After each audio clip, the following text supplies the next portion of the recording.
Over my dead body were departing Pearson CEO Marjorie Scardino's thoughts on the sale of the FT. But what will the group do once she leaves? With me is Reuters Breakingviews assistant editor Robert Cole. Robert, this is a Hugo Dixon piece.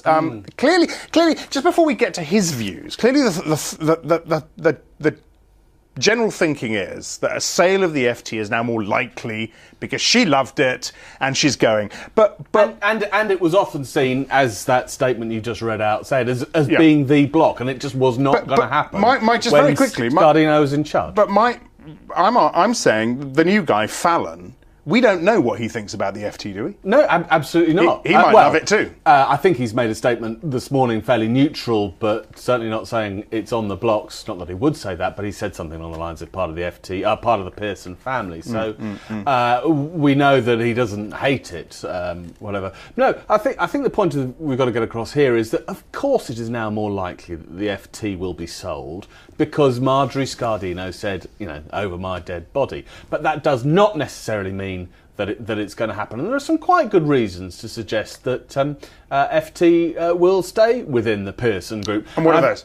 Well, I mean, it doesn't lose any money. If it was losing lots of money, then it might be different. And this is down to Lana Barber, right? And .com and online editions. It's done all right. It's done all right. But the other thing is that they'd have to find a buyer, and that might, that would they didn't necessarily find anyone who'd pay the kind of money that they'd want to, given that it's not making very much. You got a bunch of ex-FT guys over with you, and Times guys, and old hacks, and when you're discussing this morning, behind the scenes. Yeah. The private conversations that I'll now broadcast across the world. Down at the pubs on Fleet Street.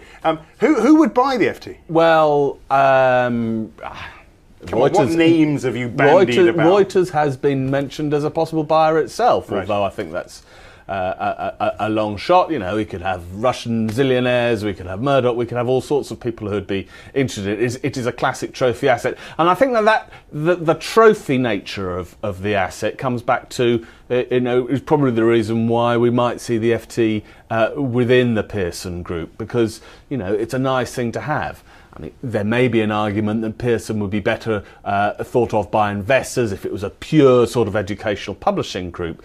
But the FT adds that little bit of spice, which means panache, which means that cocktail parties at Christmas. They get invited to the better parties and can say we're the FT group rather than we're the maths textbook group. But I think that the other thing to say here is that let's not get too focused on the FT. As I say, in terms of Pearson, it's a tiny part of the business, one that isn't losing money, and that's why I might hold on to it, but it's not making Pearson money. as well, a very profitable business. Absolutely. Or at least it had a very profitable 2011. I don't know how 2012 has been for Pearson. I think the important thing that investors are going to look for Fallon, from Fallon, the new chief executive, is how he's going to sort of position the main bit of the business. And actually, the FT, I think it can be seen as something of a sideshow, which is great fun to talk about because it's everyone reads it. But in terms of Pearson, I wonder whether that's actually going to be the focus of investors' attention over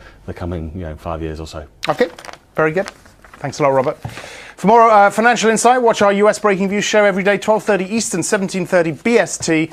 I'm Axel Threlfall. This is Reuters.